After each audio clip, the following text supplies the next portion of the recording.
జన్మనిస్తుంది, ఒకరికి అవకాశం ఇస్తుంది. మరి కొన్ని కోట్ల కణాలు మరి తండ్రి గర్భంలో నుండి తల్లిలోకి వెళ్తుంటే కానీ అవకాశం మాత్రం ఒకరికే ఉంటుంది. మరి ప్రియులారా, భూమి మీద పుడుతున్న మనిషి ఎలా పుడుతున్నాడు, ఎవరు పుట్టిస్తున్నారని ఆలోచించడం లేదు. అందుకే ప్రవక్త అయిన ఇర్మియా గారిని దేవుడు ప్రశ్నిస్తున్నాడు. చూడండి, బైబిల్లో ఇర్మియా గ్రంథం 1వ అధ్యాయం 5వ వచనంలో చూసినట్లయితే,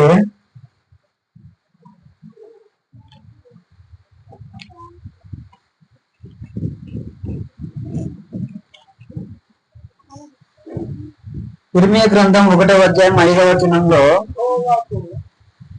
5వ వచనం,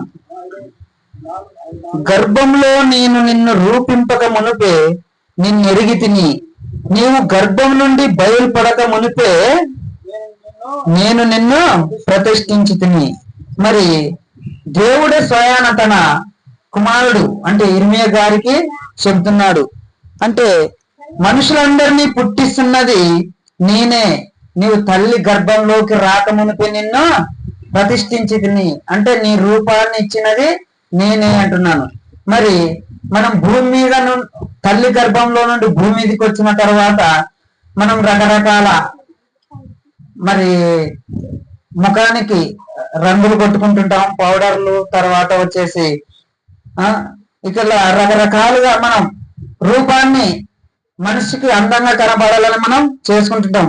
కానీ తల్లి గర్భంలోనే దేవుడు ఎంతో రూపంగా మనం అందరినీ కలుగజేశాడు.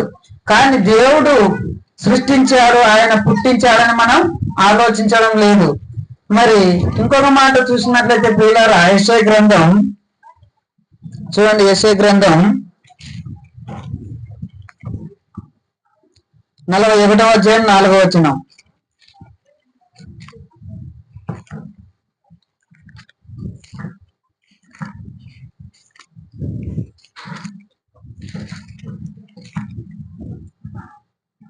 యెషయా గ్రంథం 41వ అధ్యాయం 4వ వచనం, ఎవడు దీనిని ఆలోచించి జరిగించెను,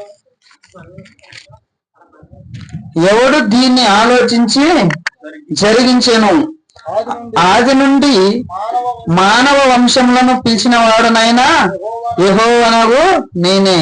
ప్రియులారా, ఈ భూమి మీద ఎన్నో వంశాలు పుడుతున్నాయి, ఎన్నో వంశాలు ఉద్భవిస్తున్నాయి, ఎన్నో వంశాలు రాజ్యాలను ఏలుతున్నాయి. కానీ ఈ వంశాలన్నిటినీ సృష్టించింది ఎవరంట? దేవుడే. మరి ఈ భూమిని గాని, గాలిని గాని, నీరుని గాని, వీటన్నిటిని చేసిన దేవుడే మనుషులను కూడా పుట్టిస్తున్నాడు. మరి శాస్త్రవేత్తలు ఏమని ఆలోచిస్తున్నారంటే, మనుషులు పుడుతున్నారు, మరణిస్తున్నారు, కానీ మనిషి ఎలా పుడుతున్నాడు అని ఆలోచించి ఒక శాస్త్రీయమైన పరిణామాన్ని తీసుకొచ్చారు. అంటే మనిషిని ఎలాగైనా పుట్టించాలి, ఎలాగైనా మనిషి మరణం రాకుండా చేయాలని శాస్త్రవేత్తలు ముందుకొస్తే కానీ వాళ్ళ చేత కాలేకపోయింది. కానీ మనిషిని పుట్టించేవాడు మాత్రం దేవుడు తప్పేవారు పుట్టించలేరు. మరి మనిషిని పుట్టించాలన్నా, మనిషికి మరణం తీసుకురావాలన్నా దేవుడే, కానీ శాస్త్రవేత్తల వల్ల కానీ ఎవరి వల్ల కానీ కాదు. మరి ఈ బర్త్డే కార్యక్రమానికి వచ్చిన మీరందరూ కూడా మనము ఎవరు పుట్టించారంటే దేవుడే మనల్ని పుట్టించాడని మనం జ్ఞాపకం చేసుకోవాలి.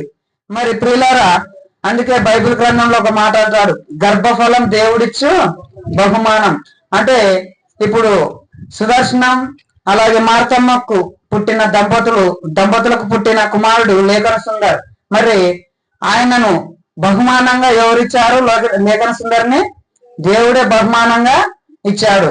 కాబట్టి ప్రియులారా, ఆయనకే కాదు, ఈ భూమి మీద పుట్టుతున్న దంపతులకు అందరికి కుమారులను ఇస్తున్నది ఎవరంటే దేవుడే బహుమానంగా మనకందరికీ ఇస్తున్నాడు. మరి ఈ కొద్ది మాటలు ఇంతటితో ముగిస్తూ మరి కొద్ది నిమిషములు మరి మన సహోదరుడు వినిపిస్తాడు. కాబట్టి విన్న మీరందరూ మరి మీ హృదయంలో ఉంచుకొని మనల్ని అందరినీ పుట్టిస్తున్న దేవుడే అని ఆలోచన చేయాలని కోరుకుంటూ ఈ మాటలు ఇంతటితో ముగిస్తున్నాను.